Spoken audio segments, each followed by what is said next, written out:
नमस्कार, hot stocks में आपका स्वागत है। मैं हूं राजीव। बाजार में एक बार फिर हरियाली, थोड़ी बढ़त रही और सेंसेक्स ने लगभग 125 अंक की तेजी दिखाई। इसी तरह से निफ्टी भी 37-38 अंक ऊपर चढ़ा है और 7700 के ऊपर बंद होने में निफ्टी कामयाब रहा है। 25,000 के ऊपर लौटने में कामयाब रहा है सेंसेक्स। तो अब यहाँ से आगे का रुझान क्या रहेगा? दरअसल पिछले दिनों जब कमज़ोरी आ रही थी उस समय लगातार एफआईआई की बिकवाली चल रही थी। जब से बाजार ने अपने आप को संभाला है उसके साथ साथ हमने देखा है कि एफआईआई ने भी खरीदारी का रुझान पकड़ा है। दोनों के बीच में एक साफ साफ कोरिलेशन, एक सीधा संबंध नज़र आता है। और साथ ही बाजार की उम्मीदें इसलिए थोड़ी हरी भरी हो गई हैं क्योंकि मानसून बेहतर रहने की उम्मीद है। सामान्य से 106% से लेकर के 110% तक बेहतर मानसून रहने की उम्मीद इस बार मौसम विभाग ने दी है। इससे पहले पिछले दिन स्काईमेट ने भी इसी तरह के लगभग अनुमान दिए थे, मानसून बेहतर रहने के संकेत दिए थे, लेकिन बाजार ने उसको थोड़ा सा ही डिस्काउंट किया था, पूरा नहीं, क्योंकि पिछली बार स्काईमेट के अनुमान उतने सही नहीं रहे थे बल्कि उल्टे पड़ गए थे। इसलिए इस बार शायद बाजार ने ठीक समझा कि चलो अपने हम मौसम विभाग की भी भविष्यवाणी देख लेते हैं।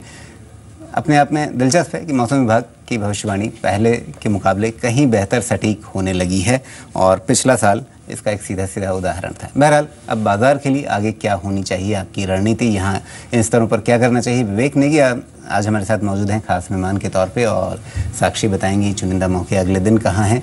विवेक, स्वागत है कार्यक्रम में आपका। अब यहाँ से आगे बाजार कैसा लग रहा है? गुड इवनिंग राजीव जी। देखिए, जब डेटा आना शुरू होते हैं तो एक के बाद एक लगातार पॉजिटिव डेटा आते हैं, लगातार नेगेटिव डेटा आते हैं। आज जिस तरह से सीपीआई के डाटा देखे गए हैं, काफ़ी बेहतरीन डाटा आया है और आईआईपी के नंबर्स में भी मुझे लगता है कि एक्सपेक्टेशन से थोड़ा सा बेहतर रहे हैं। लेकिन उसके साथ साथ जो ग्लोबल मार्केट से जिस तरह के क्यूज़ निकल कर आ रहे हैं वो कहीं ना कहीं हमें वार्न कर रहे हैं कि आप थोड़ा सचेत रहिए और किसी भी समय नेगेटिव इन्फॉर्मेशन ग्लोबल मार्केट से आपको देखने को मिल सकती है।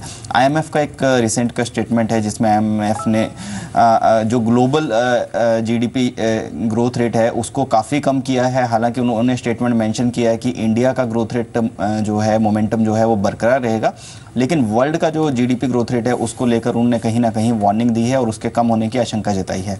और अगर ग्लोबल मार्केट में कहीं भी मंदी के संकेत आते हैं तो डेफिनेटली उसका इम्पैक्ट इंडिया के ऊपर भी आएगा। Although we will be outperform in the global markets, but definitely मुझे लगता है कि कहीं ना कहीं ग्लोबल मार्केट में कंसर्न बने हुए हैं।